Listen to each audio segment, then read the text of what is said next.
পিক্সেলের টিপিক্যাল যে colour profile সেই কালার প্রোফাইলেরই ছবি আপনারা পাবেন, একদম ন্যাচারাল ছবি আপনারা পাবেন এটা থেকে যে কোনো সিচুয়েশনে। এটার HDR প্রসেসিং কিন্তু খুবই ভালো, যার কারণে আপনি যে কোনো লাইটিং কন্ডিশনে এটা থেকে আপনি বেশ ভালো একটা রেজাল্ট পাবেন।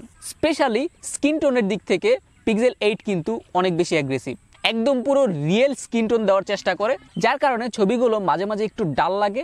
এটা অনেকের কাছে ভালো লাগবে না, কিন্তু যারা ন্যাচারাল ছবি পছন্দ করেন তাদের কাছে কিন্তু এটা বেশ ভালো লাগবে। এবার পোর্ট্রেটের কথা যদি বলি, পোর্ট্রেট ছবিগুলো কিন্তু বেশ ভালো, তবে এটার এজ ডিটেকশনে একটু প্রবলেম আছে, যেটা এই বাজেটের একটা ফোন থেকে আশা করা যায় না। আর কোনো অপটিক্যাল সেন্সর না থাকার কারণে এটা কিন্তু জুম করে ছবি তুলতে পারে না, এটা ডিজিটালি ক্রপ করে ছবি তোলে, যার কারণে শার্পনেসটা একটু কম থাকে। তবে এমনিতে ব্যাকগ্রাউন্ড সেপারেশন কিংবা অন্যান্য দিক থেকে ছবিগুলো মোটামুটি পারফেক্ট বলা যায়। তবে এই বাজেটের অন্যান্য যে সমস্ত ফোন আছে, বিশেষ করে আইফোন, ওইটার পোর্ট্রেট কিন্তু এটা থেকে বেটার, আর স্যামসাং এর আরও বেটার। আর এটার আলট্রা ওয়াইডের পারফরমেন্সও কিন্তু বেশ ভালো।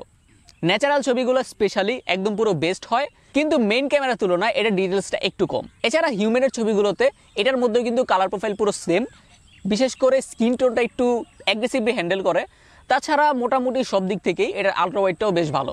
তো এটার ফ্রন্ট ক্যামেরা হিসেবে আছে 10.5 মেগাপিক্সেলের একটা সেন্সর, যেটার পারফরমেন্স কিন্তু খুবই ভালো। স্পেশালি